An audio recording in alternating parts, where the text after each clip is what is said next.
Shalom lach Miriam meleat chesed Adonai imach Beruchat banashim ubaruch Peri bitnech Yeshua. 6 de julio de 2025, 14º domingo ordinario. Las lecturas correspondientes a este domingo son: la primera lectura está tomada del libro del profeta Isaías, capítulo 66, versículos del 10 al 14. La segunda lectura está tomada de la carta del apóstol San Pablo a los Gálatas, capítulo 6, versículos del 14 al 18.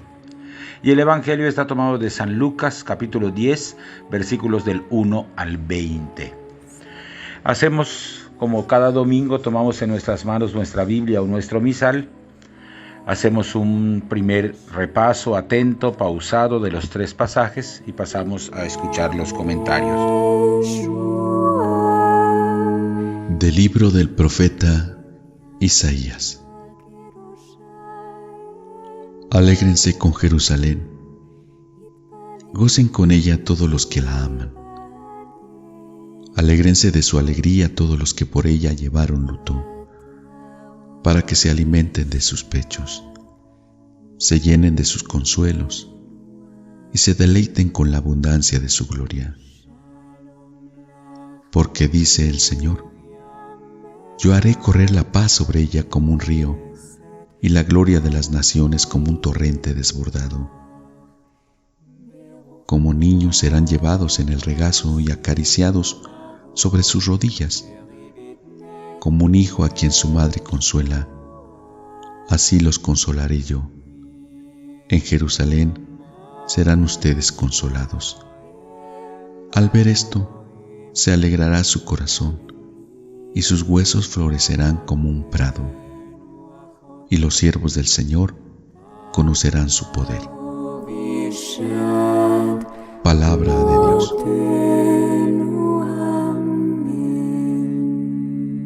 La primera lectura está tomada del libro del profeta Isaías, capítulo 66, versículos del 10 al 14. La colección que ocupa los últimos 10 capítulos del libro de Isaías, del 56 al 66, es conocida como el tercer Isaías. Reúne oráculos pronunciados después de que el pueblo ha regresado del exilio de Babilonia.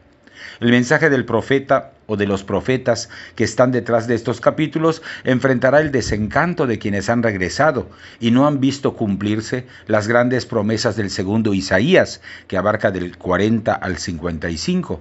Hay una gran división entre los que llegaron y los que permanecieron, y también otros grupos desilusionados. Al profeta le toca la difícil tarea de mantener viva la esperanza. Para ello toma la figura de la Jerusalén futura. No esta ciudad en reconstrucción en la que ahora habitan, sino aquella ciudad transfigurada por el cumplimiento de las promesas de Dios.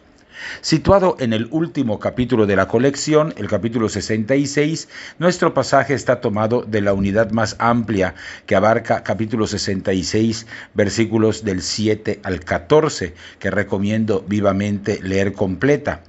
La restauración del pueblo queda simbolizada en la restauración de Jerusalén, presentada aquí bajo las imágenes del alumbramiento y las actitudes de una madre hacia sus hijos. Se trata de un parto sin dolor, fuente de alegría desbordante, porque es Dios mismo el responsable de dar la vida y sostenerla, trayendo consuelo a los habitantes de la ciudad futura.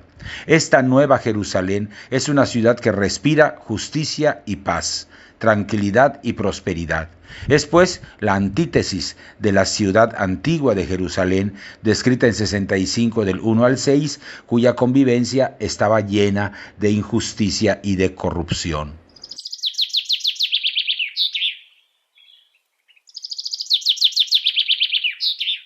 De la carta del apóstol San Pablo a los Gálatas. Hermanos, no permita Dios que yo me gloríe en algo que no sea la cruz de nuestro Señor Jesucristo, por el cual el mundo está crucificado para mí y yo para el mundo. Porque en Cristo Jesús de nada vale el estar circuncidado o no, sino el ser una nueva criatura. Para todos los que vivan conforme a esta norma, y también para el verdadero Israel, la paz y la misericordia de Dios. De ahora en adelante, que nadie me ponga más obstáculos, porque llevo en mi cuerpo la marca de los sufrimientos que he pasado por Cristo. Hermanos, que la gracia de nuestro Señor Jesucristo esté con ustedes. Amén. Palabra de Dios.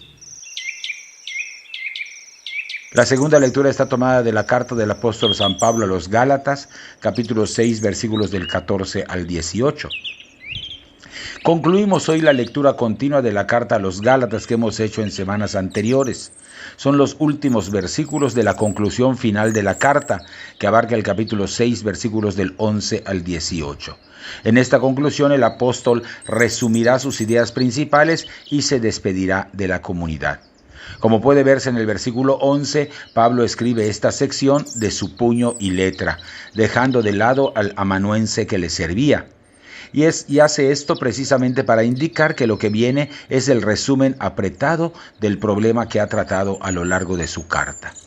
La carta había estado motivada por la llegada de intrusos que han sembrado confusión en la comunidad.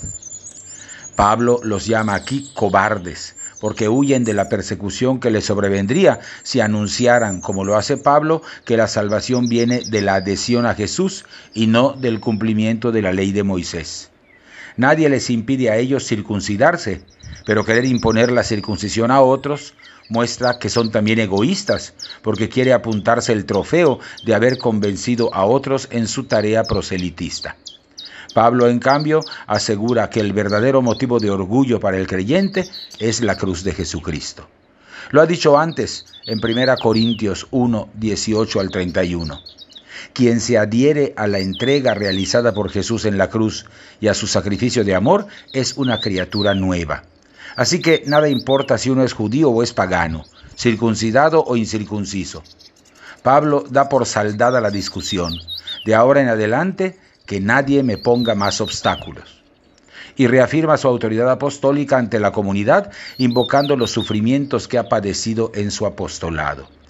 Que en la despedida de la carta Pablo llame a los Gálatas hermanos, indica su esperanza de lograr la reconciliación total con los Gálatas, sometidos al asedio de aquellos falsos hermanos. Del Santo Evangelio según San Lucas. En aquel tiempo, Jesús designó a otros 72 discípulos y los mandó por delante, de dos en dos, a todos los pueblos y lugares a donde pensaba ir, y les dijo: La cosecha es mucha y los trabajadores pocos. Rueguen por tanto al dueño de la mies que envíe trabajadores a sus campos. Pónganse en camino. Yo los envío como corderos en medio de lobos. No lleven ni dinero, ni morral, ni sandalias, y no se detengan a saludar a nadie por el camino. Cuando entren en una casa, digan: que la paz reine en esta casa. Y si allí hay gente amante de la paz, el deseo de paz de ustedes se cumplirá. Si no, no se cumplirá. Quédense en esa casa, coman y beban de lo que tengan, porque el trabajador tiene derecho a su salario. No anden de casa en casa. En cualquier ciudad donde entren y los reciban, coman lo que les den. Curen a los enfermos que haya y díganles: ya se acerca a ustedes el reino de Dios. Pero si entran en una ciudad y no los reciben, salgan por las calles y digan: hasta el polvo de esta ciudad que se nos ha pegado a los pies, nos lo sacudimos, en señal de protesta contra ustedes. De todos modos, sepan que el reino de Dios está cerca. Yo les digo que en el día del juicio, Sodoma será tratada con menos rigor que esa ciudad. Los 72 discípulos regresaron llenos de alegría y le dijeron a Jesús: Señor, hasta los demonios se nos cometen en tu nombre. Él les contestó: Vi a Satanás caer del cielo como el rayo. A ustedes les he dado poder para aplastar serpientes y escorpiones y para vencer toda la fuerza del enemigo, y nada les podrá hacer daño. Pero no se alegren de que los demonios se les someten. Alégrense más bien de que sus nombres están escritos en el cielo. Palabra del Señor.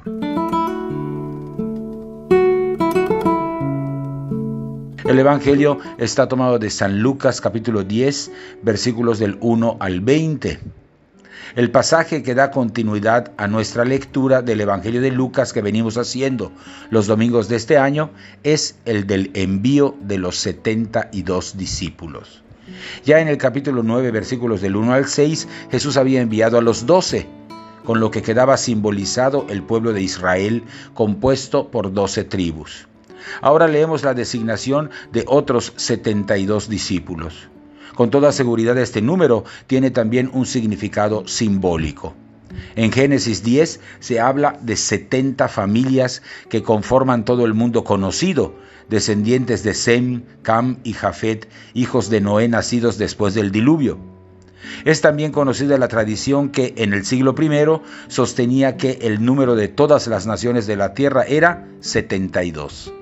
Así que se trata de presentar el destino universal de la predicación del Evangelio, la universalidad también de la vocación al apostolado y la urgencia de llevarlo hasta los últimos rincones de la tierra. Es un mensaje cuya transmisión no permite dilaciones. Este envío a todos los pueblos y lugares por donde pensaba ir alude a la necesidad de que nadie se quede sin recibir el mensaje de paz del reino de Dios. Las instrucciones para los 72 son bastante precisas y reflejan seguramente la conducta a la que debían atenerse los predicadores cristianos que de a pares andaban de un pueblo a otro llevando las noticias o historias de Jesús. Pronto debió regularse a estos primeros profetas cristianos para evitar que comenzaran a surgir abusos. Se recurre a una imagen agrícola. La cosecha no admite demora, porque se perdería. Hay que echar mano de cuantos jornaleros haya disponibles, pero no hay que olvidar que los enviados son eso, jornaleros, no son los dueños de los campos.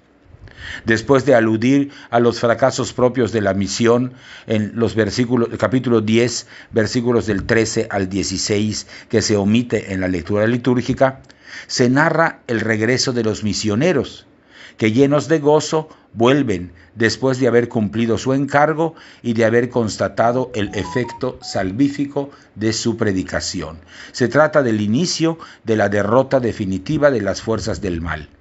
Sin embargo, los discípulos han de encontrar su alegría mayor, más que en los triunfos espectaculares, en tener la gloria de participar ya desde ahora en la expansión del reino de Dios. Hasta aquí los comentarios de los 3 pasajes de las 3 lecturas de este 14º domingo ordinario. Volvemos a tomar en nuestras manos nuestra Biblia o nuestro misal. Hacemos un segundo repaso, atento, pausado, esta vez en oración, de los 3 pasajes y estamos ya listos para participar de la Eucaristía.